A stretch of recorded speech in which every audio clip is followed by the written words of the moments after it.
কোনো ইমানদার তিনি যদি ব্ল্যাক ম্যাজিকের আশ্রয় নেন, তিনি যদি এই কালো জাদুর আশ্রয় নেন, তাহলে সেক্ষেত্রে এটা হলো 7টি ধ্বংসাত্মক বিষয়গুলো, মহাপাপ কবিরা গুনাহগুলোর মধ্যে একটি।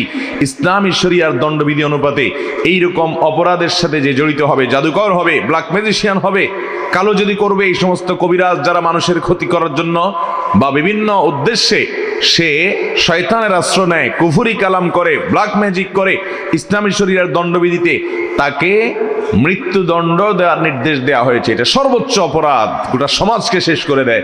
আমাদের দেশে আজকাল এই অপরাধ প্রচুর পরিমাণে হয়ে গেছে। আপনারা যারা এই কবিরাজদের কাছে গিয়া লাভের জন্য, ক্ষতির জন্য, আপোষ করার জন্য, শত্রুতার জন্য, মানুষের পিছে লাগালাগি করার জন্য, কিংবা ভালো উদ্দেশ্যে আপনি ওই কবিরাজদের কবিরাজি নেন এবং এই জাতীয় তাবিজ নেন, মনে রাখবেন এটা কোনো কোনো ক্ষেত্রে এটা কবিরা গুনাহ, এতে কোনো সন্দেহ নাই। শুধু নট আপনার সাধারণ কবিরা গুনাহ, নট অনলি কবিরা গুনাহ, এটা হলো কবিরা গুনাহের ভিতরে সবচেয়ে ধ্বংসাত্মক বড় পাপগুলার একটা। এটা আমলকে শেষ করে দেয়, ইমানকে শেষ করে দেয়।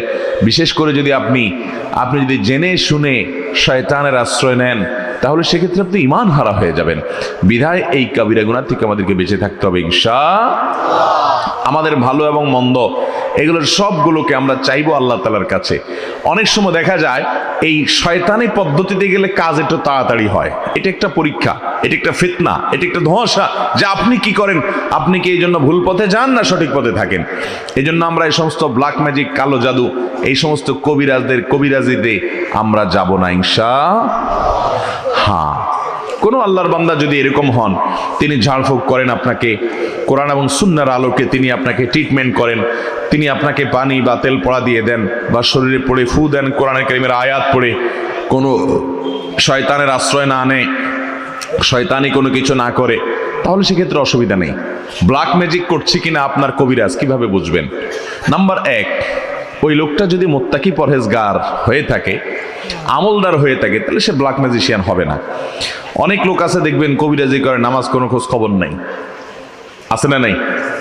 তার ভিতরে পর্দার কোনো বালাই নাই, মহিলা পুরুষ সবার সাথে ডলাডলি মাখামাখি, আছে না নাই? ওর হাবভাব দেখলে আপনি বুঝবেন ও মুত্তাকি পরহেজগার কিনা। ও নিজে যদি ফাসেক হয় তো আপনারা কিসে ট্রিটমেন্ট দিবে ও কোরআন থেকে?